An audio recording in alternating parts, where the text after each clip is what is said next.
Hello and welcome back to the channel. Today this is just a short video, um just a short video of some of the N scale stuff that I still have, and yeah, that's pretty much it. So this container here to the right, I don't want to move the tripod because it's falling over, but I'll move it anyway. This is the remnants of some of my N scale stuff. A lot of the track is still unopened. These are a few of the locos that I did not sell. That's the 80 Mac. It's a good model. Doesn't have operating ditch lights. I think this was early 2000s maybe, but so that's one. This one here I bought off of a YouTuber by the name of Scott Teague. I think I bought this earlier this year or last year. He had a video of this up with a couple of other locomotives he was selling at the time. But since I model NS and the Conrail, when they split Conrail, this is more appropriate to what I want to do. But yeah, it has operating ditch lights. It's DCC already, and it's also been weathered. We take it out of the box. If I can take it out of the box. Alright, so here's the model. He weathered it. Focus, Danielson, focus. But yeah, so this is the model. Like I said, anybody who wants to get into N scale, it's not a bad scale like it used to be way back in the 80s when a startup first started. You get a little better quality product now, but I don't know. I'm still torn in between right now HO and N, but I also forgot to mention in the last video when I mentioned about switching back to N scale due to space. I forgot that I purchased this. This is an Atlas Master Model -840CW. This is the LMS leasing service locomotive, which Norfolk Southern has, I think, 12 of these locomotives. I know they got 12. I forget how many was in the split, but I also do know that Canadian National, they purchased a few of these LMS locomotives. So yeah, they have a few, and they've already been repainted into Canadian National livery. But this is the model. It is nicely done. The truck detail, I'm loving it. You got your sanders in the front and in the back. You can see there, and in the back there. The undercarriage, there's a lot of piping underneath there. And one key thing that I really like about this model, you got the little chain. Did it pick it up? Yeah, you got the little chain there. I mean, Atlas really did a good job with this locomotive. See, but what I'm trying to get to is, see, it'd be a shame for this to just sit in a box, because if I'm gonna transition back over to N scale, this is gonna sit in a box. The wife said, oh, you need to sell it. I don't want to sell it. She's just gonna have to be angry and say, and continue to say that I have frivolous spending problems, habits, whatever. I don't care. But I'm not going to get rid of it because these are models that I want. Even though the handrails are missing. Well, they're not missing. They're in the box. I just didn't put them on yet. But this particular model, you cannot find it anymore. And I picked this one up off of eBay, I don't know, a while ago. I think I bought this right before we started moving. So, and the road number, I picked out how it was going to be weathered based upon the road number. And this particular engine, it's weathered.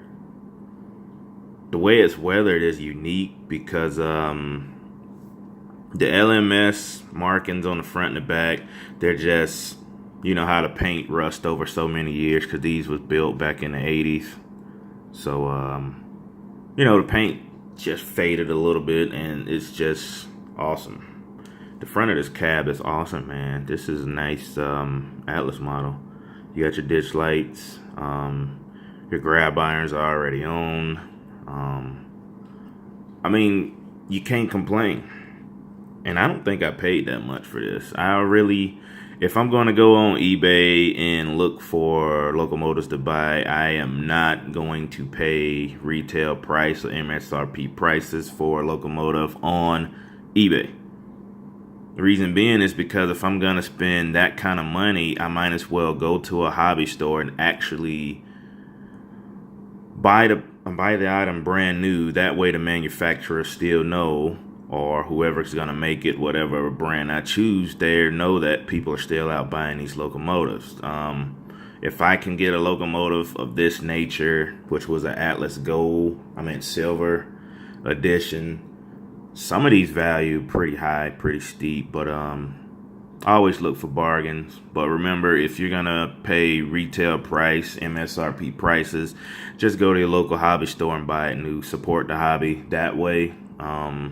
You know, a lot of people go to estate sales and somebody's getting rid of their grandpa's, granddaddy's train collection and they overprice it because they think it's gold. So just stay away from that kind of stuff to anybody who's out there in the market for buying stuff.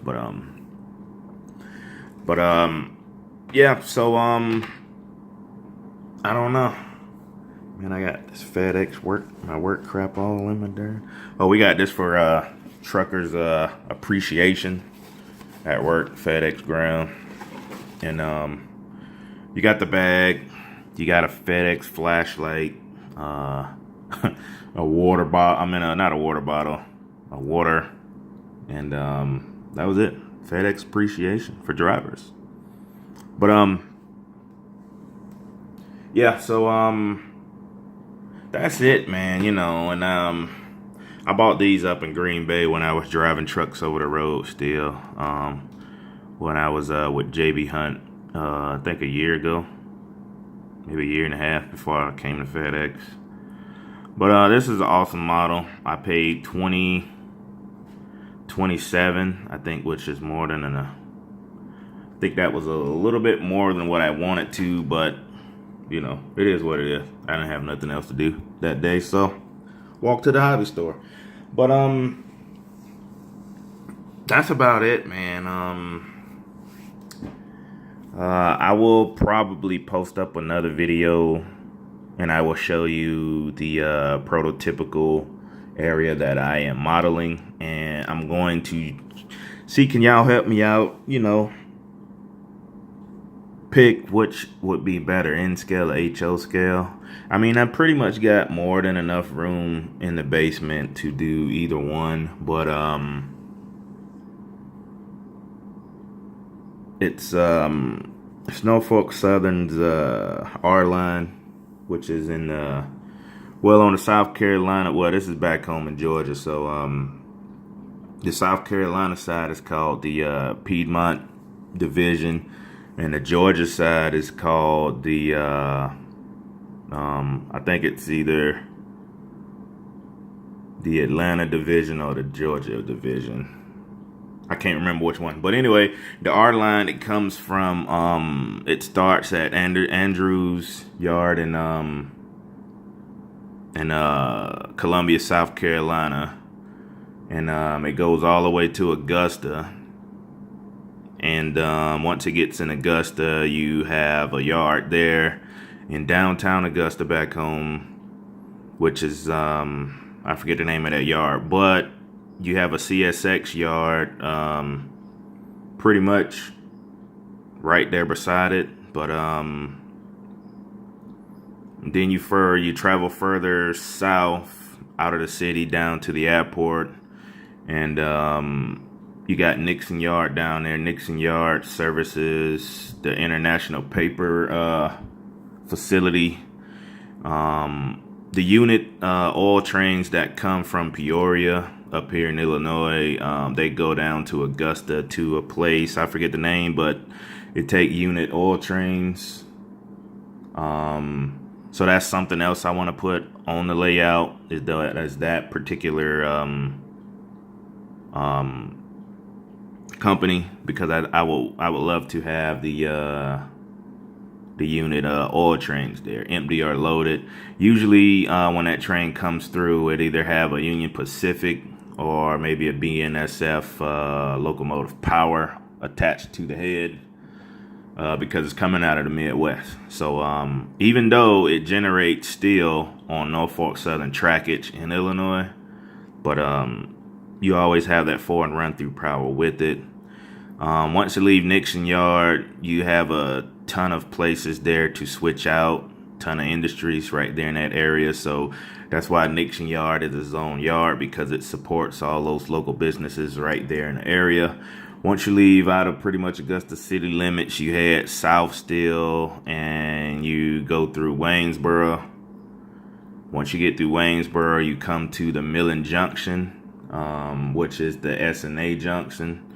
You can either go to Savannah or Atlanta from there, and the train numbers, like I said, I'll put that in another video, because some of the freight that runs from Andrews, it generates in Linwood, North Carolina, and it either goes to Atlanta or either goes to Macon or Savannah. So I'm gonna try to put a lot of that, a couple of the industries in there. I'll do another video showing the spots for this stuff. I know you got the TTX double stack carriers. You got that company right there in North Augusta. They make brand new tabletops for the containers. So you usually get a train that running those down to Macon, and then from Macon up to Atlanta. My dilemma with all of this is I would not know how to compress all of this into what I have to work with. That is my problem. I won't know how to compress it. I'm not good at that. And yeah, man. So that's pretty much it. I probably babbled on a little too long about this, but whatever. So yeah, man. I don't know when the next video will be up. I know they put the carpet in Monday this week. Today is, what is today? Wednesday? I don't know. I work at night, so y'all forgive me. I think today Wednesday.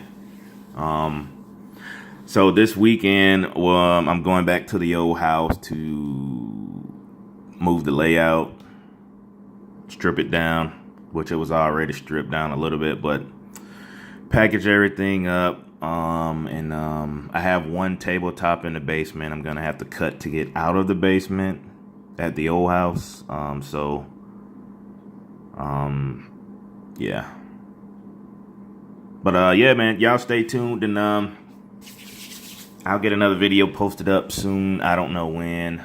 As far as quality goes and me editing these videos, it probably won't happen until, I don't know, till we start getting into actually monthly layout updates. That's what I plan on doing, going back to. So that's pretty much it. All right, man. I'll see y'all later. Peace.